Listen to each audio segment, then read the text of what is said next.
ਸੋ ਸਰਕਾਰ ਦੇ ਸੱਦੇ ਨੂੰ ਲੈ ਕੇ ਬੀਜੇਪੀ ਵੱਲੋਂ ਆਪਣਾ ਤਰਕ ਦਿੱਤਾ ਜਾ ਰਿਹਾ ਤੇ ਕਿਸਾਨ ਆਗੂਆਂ ਦੇ ਵੱਲੋਂ ਕਈ ਤਰ੍ਹਾਂ ਦੇ ਸਵਾਲ ਵੀ ਖੜੇ ਕੀਤੇ ਜਾ ਰਹੇ ਨੇ। ਉਧਰ ਮਸਲੇ ਦੇ ਹੱਲ ਦੇ ਵਿੱਚ ਹੋ ਰਹੀ ਦੇਰੀ ਕਰਕੇ ਵਿਰੋਧੀ ਧਿਰਾਂ ਨੇ ਕੇਂਦਰ ਸਰਕਾਰ ਤੇ ਸਵਾਲ ਖੜੇ ਕੀਤੇ ਨੇ। ਸਾਡੀ ਆਪਣੀ ਜਿੱਦ ਹੈ।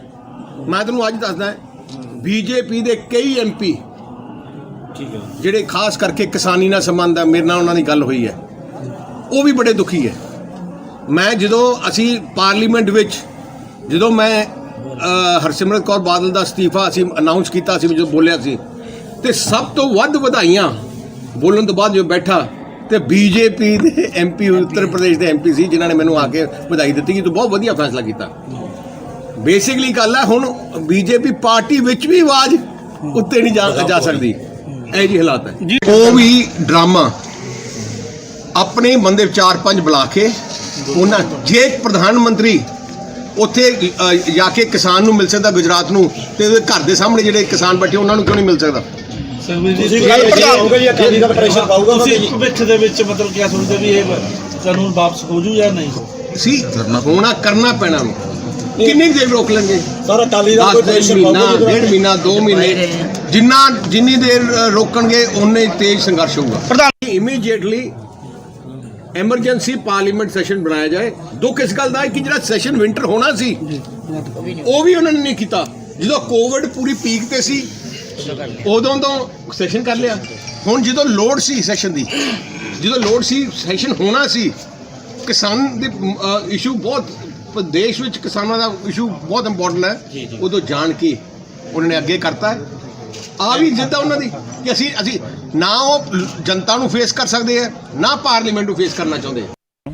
ਹੱਲ ਕੇਂਦਰ ਦੇ ਕੋਲ ਆਪਣੇ ਕੋਲ ਹੈ, ਹੱਲ ਕਿਸਾਨਾਂ ਕੋਲ ਥੋੜੀ ਇਹਦਾ ਕੋਈ ਹੱਲ ਕੇਂਦਰ ਦੇ ਕੋਲ ਹੈ। ਕੇਂਦਰ ਅੱਜ ਡਿਕਲੇਅਰ ਕਰ ਦੇ ਕਿ ਠੀਕ ਹੈ ਜੀ ਇਹ ਮੈਂ ਖੇਤੀ ਕਾਨੂੰਨ ਵਾਪਸ ਲੈ ਲਏ ਤੇ ਖਤਮ ਹੋ ਗਿਆ ਮਸਲਾ।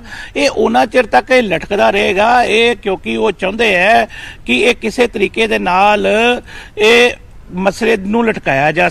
ਨਹੀਂ ਬਿੱਲ ਬਣਾਉਣ ਵਾਸਤੇ ਤਾਂ ਸੈਸ਼ਨ ਬੁਲਾ ਲਿਆ ਤੇ ਰੱਦ ਕਰਨ ਵਾਸਤੇ ਹੁਣ ਪਰੇਸ਼ਾਨੀ ਹੋ ਰਹੀ। ਇਹਦੇ ਨਾਲ ਇਸ ਗੱਲ ਦਾ ਕੀ ਸੰਬੰਧ ਆ? ਲੇਕਿਨ ਕੀ ਹੈਗਾ ਕਿ ਜਦੋਂ ਕਿਸੇ ਨੂੰ ਤਕਲੀਫ ਦੇਣੀ ਹੈ, ਸਜ਼ਾ ਦੇਣੀ ਹੈ ਤੇ ਤੁਸੀਂ ਬੁਲਾ ਲਿਆ, ਜਦੋਂ ਕਿਸੇ ਨੂੰ ਸਜ਼ਾ ਮੁਕਤ ਕਰਨਾ ਹੈ ਤੇ ਉਦੋਂ ਤੁਸੀਂ ਸੈਸ਼ਨ ਨਹੀਂ ਬੁਲਾਉਣਾ ਚਾਹੁੰਦੇ। ਲੇਕਿਨ ਮੈਂ ਸਮਝਦਾ ਕਿ ਕੇਂਦਰ ਸਰਕਾਰ ਦੀ ਇਹ ਬਹਾਨੇਬਾਜ਼ੀ ਹੈਗੀ ਹੈ।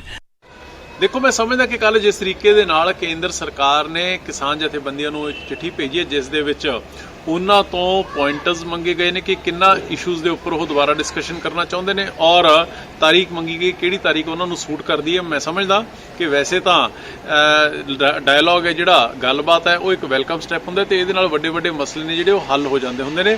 ਪਰ ਉਹਦੇ ਲਈ ਨੀਅਤ ਔਰ ਨੀਤੀ ਹੈ ਜਿਹੜੀ ਉਹ ਸਾਫ਼ ਹੋਣੀ ਚਾਹੀਦੀ ਹੈ।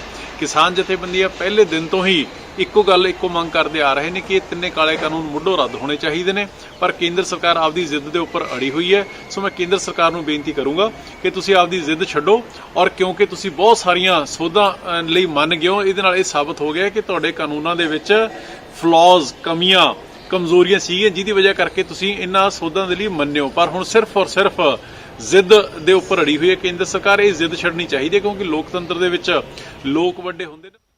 ਸੋ ਖੇਤੀ ਕਾਨੂੰਨਾਂ ਤੇ ਕਿਸਾਨੀ ਮੁੱਦੇ ਤੇ ਸਿਆਸਤ ਵੀ ਸਿਖਰਾਂ ਤੇ ਨਜ਼ਰ ਆ ਰਹੀ ਹੈ। ਆਮ ਆਦਮੀ ਪਾਰਟੀ ਨੇ ਵੀ ਕਿਸਾਨਾਂ ਦੇ ਮਸਲੇ ਨੂੰ ਲੈ ਕੇ ਕੇਂਦਰ ਸਰਕਾਰ ਦੇ ਨਾਲ ਕੈਪਟਨ सरकार ਤੇ ਵੀ कई सवाल खड़े किए ने। एकजुट होकर भाजपा और मोदी सरकार की इन नीतियों का विरोध कर रहा है, लेकिन इस सारे प्रकरण में कैप्टन अमरिंदर और उनकी पूरी सरकार चुपचाप बैठकर तमाशा देख रही है। आज पंजाब की जनता कैप्टन अमरिंदर से पूछना चाहती है कि आपकी अमित शाह जी से वो गुपचुप मीटिंग क्यों हुई थी? क्यों आप अमित शाह जी के पास मिलने गए थे? क्या हुआ उस मीटिंग में? आज पंजाब की जनता ये जानना चाहती है कि कहीं आपने अमित शाह जी से मिलकर अपने बेटे और अपने परिवार के इनकम टैक्स केसेस को रफा दफा कराने, अपने बच्चों को, अपने परिवार को इनकम टैक्स से पिंड छुड़ाने के लिए ये सब तो कर लिया, उनसे बैठकें भी कर ली, लेकिन पंजाब के व्यापारी को, पंजाब के बिजनेसमैन को इनकम टैक्स की ओर धकेल दिया। हुण गल करांगे किसानां वल्लों लिखी गई चिट्ठी दी। खेती मंत्री तोमर दी चिट्ठी दा किसानां दे वल्लों जवाब दिता गया। तोमर दी चिट्ठी दे जवाब दे विच किसानां ने भी खुली चिट्ठी लिखी है कि ਕਿਸਾਨ ਅੰਦੋਲਨ ਨੂੰ ਸਿਆਸਤ ਤੋਂ ਪ੍ਰੇਰਿਤ ਦੱਸਣ ਤੇ ਕਿਸਾਨਾਂ ਦੇ ਵੱਲੋਂ ਕਈ ਸਵਾਲ ਚੁੱਕੇ ਗਏ ਨੇ। ਕਿਸਾਨਾਂ ਦਾ ਕਹਿਣਾ ਹੈ ਕਿ ਕਿਸਾਨ ਸ਼ੁਰੂ ਤੋਂ ਹੀ ਖੇਤੀ ਕਾਨੂੰਨਾਂ ਦਾ ਵਿਰੋਧ ਕਰ ਰਹੇ ਨੇ।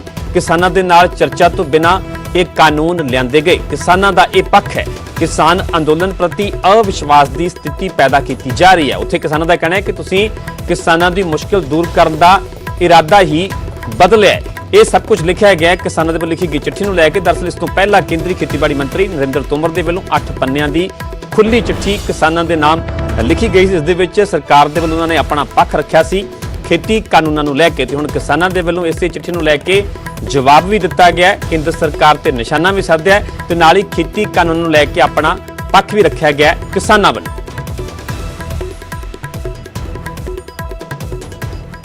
ਫਿਲਹਾਲ ਇੱਥੇ ਰੁਕ ਰਹੇ ਹਾਂ ਛੋਟੀ ਜਿਹੀ ਬ੍ਰੇਕ ਲਈ, ਜਲਦ ਹਾਜ਼ਰ ਹੁੰਦੇ ਹਾਂ ਇਸ ਬ੍ਰੇਕ ਤੋਂ ਬਾਅਦ।